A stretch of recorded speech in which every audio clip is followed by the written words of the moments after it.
மாண்புமிகு திரு செந்தில் பாலாஜி அவர்களுடைய பரிந்துரையின் பேரிலே கோவை மாவட்டத்தில் கோவை மண்டலத்தில் சிறப்பாக பணியாற்றி கொண்டிருக்கிறார் நம்முடைய அமைச்சர். அமைச்சருடைய யார் யார் என்ன செய்கிறார்கள் என்பது அமைச்சருக்கு நன்கு தெரியும்.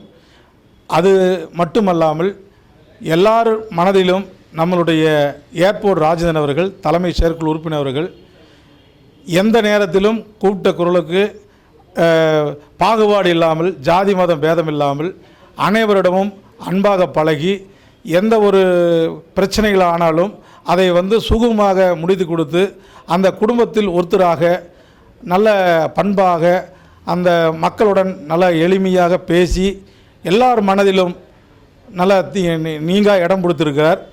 அவர் இந்த பகுதியிலே நல்ல அறிமுகமானவர். நான் மார்ச் 1 நம்ம சிஎம் தலைவர் பிறந்தநாளுக்கு வருஷம் நாங்கள் எப்போவுமே போய் தலைவர்கிட்ட ஒரு வாழ்த்து வாங்கிறது அது இருக்குது. நாங்கள் டீமாக ஒரு 2 காரில் சென்னை நோக்கி பயணிக்கும்போது சென்னை அறிவாலயத்தில் தலைவரை பார்க்குறதுக்கு லைன் போட்டிருந்தாங்க. அறிவாலயத்தில் அந்த கியூ லைனில் நின்றுட்டு இருக்கும்போது கிட்டத்தட்ட ஒரு 2.5 மணி நேரம் நான் நின்றுட்டு லைன்லேயே போயிட்டு இருந்தேன். திடீர்னு ஒரு 12 காலங்கும்போது தலைவர் பார்க்க முடியாது அப்படின்ட்டாங்க. அப்போ அந்த கூட்டமெல்லாம் அப்படியே லைன்லேருந்து வெளியே வர்றோம். என் பேர் மருதாச்சலங்க.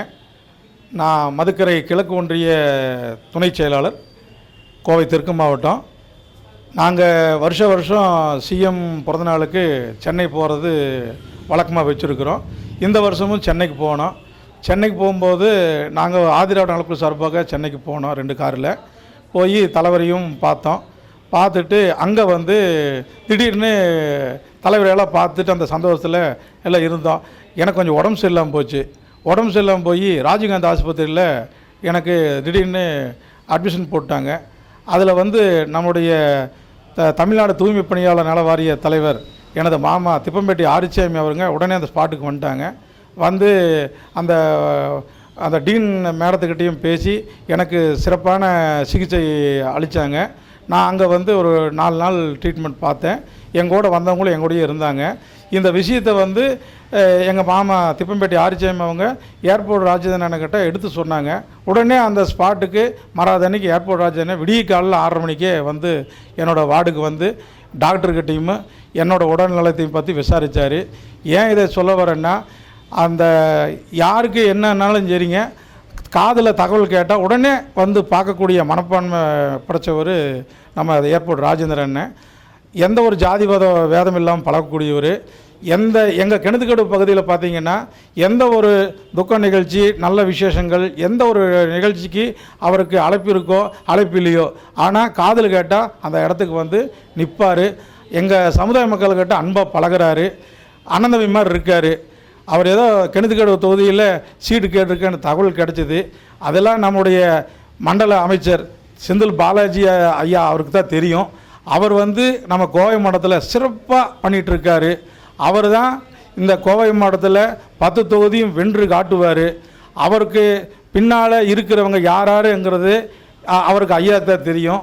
அதே மாதிரி நம்ம ஏர்போர்ட் ராஜன் அவர்களை சொல்ல வேண்டுமுன்னா, நம்முடைய அமைச்சர் செந்தில் பாலாஜி என்ன மனசில் நினைக்கிறாரோ அந்த வேலையை மட்டும்தான் செய்வார். அவர் மனசுக்கு விரும்பாத வேலையை செய்ய மாட்டார். ஏன்னு கேட்டிங்கன்னா, அதுதான் அவருடைய லட்சியம். அவர் ஒரே இது சொல்லுவார், எங்கே போனாலும் எங்கள் அண்ணன் செந்தில் பாலாஜி அவரை மீறி நான் எதுவும் செய்ய மாட்டேங்கிறது தான் அவருடைய உறுதிமொழி, வாக்குமொழி.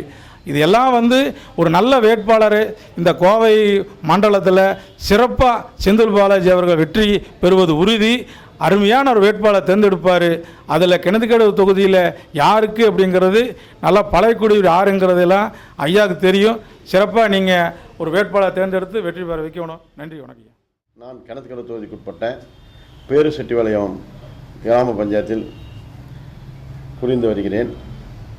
நான் 25 ஆண்டு காலமாக தொண்டாமுத்தூர் ஒன்றிய கவுன்சிலராகவும் எனது மனது 2006 ஒன்றிய கவுன்சிலராகவும் காரமட கோயில் துணைத் தலைவராகவும் மத்திய திரைப்பட தனிக்குழு உறுப்பினராகவும் விமான நிலைய ஆலோசனை குழு உறுப்பினராகவும் இருந்துள்ளேன். தற்போது கட்சியில் மாநில தலைமைச் செயற்குழு உறுப்பினராக இருந்து வருகிறேன். என்னை பொறுத்தளவுக்கு காலையில் எழுந்தவுடன் மக்கள் பணியை எந்த பிரச்சனை வந்தாலும் தொகுதிக்குள் வந்தாலும் உடனே முடிந்தளவுக்கு மாவட்ட பொறுப்பு அமைச்சர் அண்ணன் செந்தில் பாலாஜி அவர்களுடைய தகவலுக்கு சென்று மாவட்ட கழகத்தின் செயலாளர் மற்றும் நம் பொள்ளாச்சி எம்பி அவர்களிடம் சொல்லி எதை செய்து கொடுக்க வேண்டுமோ அவர்களுடன் அணுகி உடனுக்குடனே மக்களுக்கு செய்து கொடுத்து வருகிறேன். அதுபோக என்னால் முடிந்த உதவிகளை சின்ன சின்ன வேலைகளை உடனே அப்பப்போ மக்களுக்கு பொதுமக்களுக்கு செய்து கொடுத்து வருகிறேன். அதுபோக எந்த விஷயம் எடுத்தாலும் உடனுக்குடன் செய்து கொடுக்கறதுக்கு மக்களோட மக்களாக நான் பழகி கொண்டு வருகிறேன். அதனால் என்னை பொறுத்தளவிற்கு நான் ஜாதி மதம் பார்ப்பதில்லை. எந்த ஒரு பிரச்சனை எடுத்தாலும் உடனுக்குடன் தீர்வு காண வேண்டும். அதற்கு முக்கிய காரணம் என் மாண்புமிகு கழகத் தலைவர் அவர்கள், மாண்புமிகு துணை முதல்வர் அவர்கள், மாண்புமிகு எங்கள் அமைச்சர் என்னால் அமைச்சர் செந்தில் பாலாஜி அவர்கள் உடனுக்குடன் நாங்கள் தகவல் பண்ணிட்டாங்க. ஏன்னா மக்களுக்கு மக்கள் உரிமை தொகை மற்றும் விடியல் பயணம் இப்போ பாரு இப்போ பொதுவாக 5000 ரூபா அத்தனை பேர்த்துக்கும் தலைவர் மனசு அப்படியே யாருக்கும் உலகத்தில் எந்த அளவுக்கு இந்தியாவில் எந்த அளவுக்கு வராத ஒரு இதை மக்கள் சந்தோஷப்படுத்த மாதிரி 5000 ரூபா பணம், ஓஏபிக்காரருக்கு பணம் சேர்த்து கொடுத்தது, எல்லா விஷயத்தையுமே மக்களுக்கு வேண்டிய விஷயத்த. அதே மாதிரி 10 தொகுதிகளையும் ஏடிஎம்கே வென்றிருந்தாலும் கூட 10 தொகுதிக்கு அதை விட எம்எல்ஏக்கள் எந்த வேலை செய்யவே இல்லை. ஆனால் அத்தனை வேலையும் மாண்புமிகு அமைச்சர் அவர்கள் இந்த 10 தொகுதிக்கும் என்னென்ன வேணுமோ, மாநகராட்சி ஆகட்டும், நகராட்சி ஆகட்டும், பேரூராட்சி ஆகட்டும், கிராம பஞ்சாயத்து ஆகட்டும், அத்தனைக்கும் எங்கள் அமைச்சருடைய வழிகாட்டுதல் பேரிலே அத்தனை பேரும் எத்தனை பண்டு ஒதுக்கணுமோ அத்தனை பண்டையும் கிராமங்களுடைய ரோடு வசதி ஆகட்டும், கழிப்பிட வசதி ஆகட்டும், என்னென்ன வசதிகள் வேண்டுமோ அத்தனை வசதிகளும் செய்து கொடுத்திருக்கிறார்கள். அதை வைத்து வருகின்ற காலத்திலே கிணத்துக்கடவு தொகுதி யாருக்கு கொடுத்தாலும் நாங்கள் கட்டாயமாக, எனக்கு கொடுத்தாலும் சரி, எனக்கு கொடுக்காம வேற வேட்பாளர் அறிவித்தாலும் சரி, கட்டாயம் கிணத்துக்கடவு தொகுதி வென்று காட்டுவோம் என்று உறுதியளிக்கிறேன்.